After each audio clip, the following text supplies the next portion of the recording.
Gridded fabrics, also commonly called easy count fabrics, are a really, really great way of stitching for full coverage stitchers.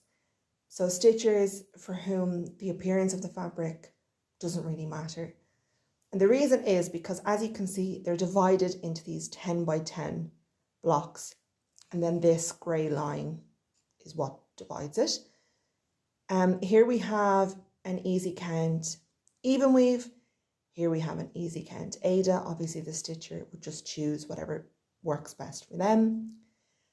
And then what they would do is work with these 10 by 10 blocks. So when you pick up a chart, you'll often find it's divided into 10 by 10 blocks. And our stitcher can say, okay, well, the first block on my page of my chart has 310 as the first stitch. So here we go. Okay, well, then it should go there. And then we don't have another one for 4 blocks over, so we count 4 blocks. And then maybe it's the third row over and the fourth stitch down, or whatever, anything like this. I, as a full coverage stitcher at heart, adore easy count. My favourite is this, but slightly smaller, so an 18 count version of this. This is 16 count, and this is what I like to stitch on.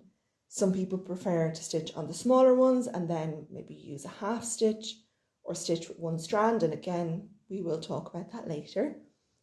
But yeah, easy count, really, really fantastic for full coverage stitchers. Now, you don't have to be stitching full coverage because these lines, they do wash out at the end, but the fabric only really comes in this kind of white or cream colour.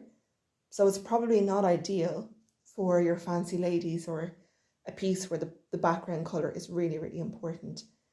But if you're really struggling with your counting, and especially if you're stitching something where very little of the fabric is visible, I would definitely recommend looking into easy count. It's an absolute favourite of mine.